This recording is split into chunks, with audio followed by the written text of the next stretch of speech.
जम्मू कश्मीर गौरक्षा समिति राजकुमार गुप्ता अध्यक्ष। आज नाग पंचमी है। सभी जम्मू वासियों को और देशवासियों को बहुत बहुत खुशी मुबारकबाद। नाग पंचमी के दिन सभी ने अपने घरों में नाग जी की सेवा भी की होगी और बरमियों पे दूध भी चढ़ाया होगा। सिर्फ हमें पूजा और दूध तक नहीं रहना चाहिए। ये जो पृथ्वी है सब नागों की है। और नाग कौन है, कभी ये किसी ने इस पे विचार ही नहीं किया। आप शंकर जी के गले में नाग देखते हो तो कभी ये किसी ने पूछा ही नहीं कि शंकर जी के गले में नाग क्यों है और उन्होंने नाग धारण क्यों किए।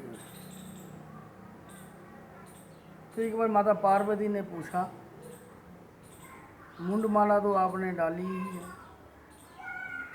और आप नाग जो है हर टाइम धारण करते हो, इसका राज आज तक मुझे नहीं आपने बताया।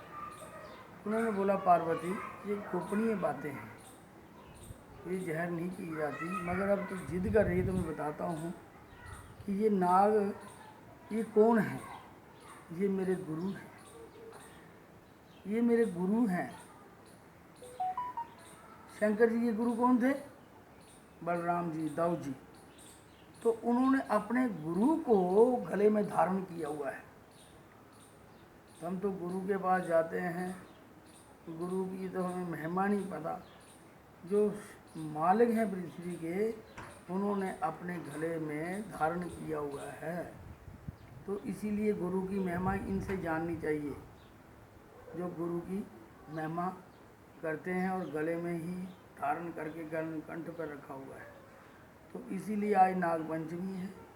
नागों की सेवा करनी चाहिए।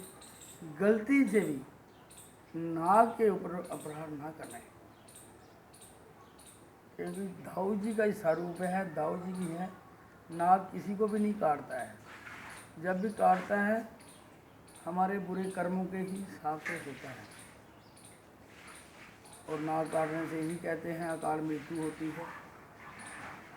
अगर आप नाग की सेवा करेंगे, नाग तो दूध पीता नहीं है, कहा जाता है कि दूध चढ़ाते हैं, दूध चढ़ाइए, अच्छा है, अपनी आस्था बनाए रखें, मगर नाग की प्रति श्रद्धा रखें।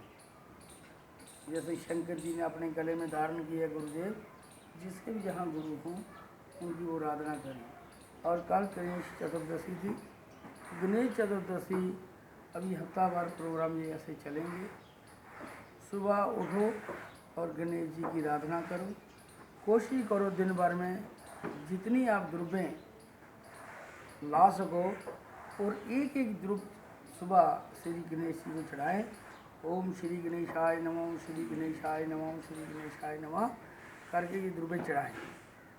अगर आप फल प्राप्त करना चाहते हैं तो गणेश की ही आराधना पहले होती है, गणेश की ही आराधना करनी चाहिए। इससे भगवान भी प्रसन्न होते हैं, देवी देवता भी प्रसन्न होते हैं, सब लोग ये प्रसन्नता का माहौल भी बनता है।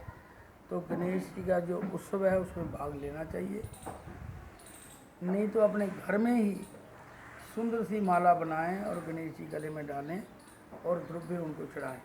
सुंदर दीपक बना के घी का, जो घर में घी निकालते हैं उससे बनाएं, उससे घी का दीपक गणेश जी को दें और अपने परिवार का, पूरे परिवार का प्रणाम करें। और जम्मू वासियों का और देशवासियों का सब प्रणाम करें। अपना तो प्रणाम सब कर ही लेते हैं, जब आप देशवासियों को प्रणाम करेंगे तो आपको पता ही नहीं है किस किस का फल आपको प्राप्त होगा। तो इसीलिए मेरा सबके आगे यही निवेदन है।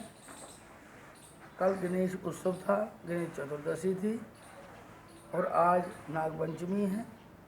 ये जो तिथियां हैं, ये तिथियां मनाने से, समझो एक दिन मनाने से हमें पूरा साल भर का फल प्राप्त होता है। हमें ये करनी चाहिए पूरे परिवार को लेकर। अगर पूरा परिवार ना जा सके, पूरे परिवार का नाम लेके, पितरों का नाम लेके, गुरु का नाम लेके, देवी देवताओं का नाम लेके प्रार्थना करनी चाहिए। इससे गणेश जी भी प्रसन्न होंगे, शंकर जी प्रसन्न, माता पार्वती प्रसन्न होंगे। तो इसी करने से, ऐसा ही करने से अगर आप सब देव लोगों को प्रसन्न कर सकते हैं तो फिर क्यों नहीं करना।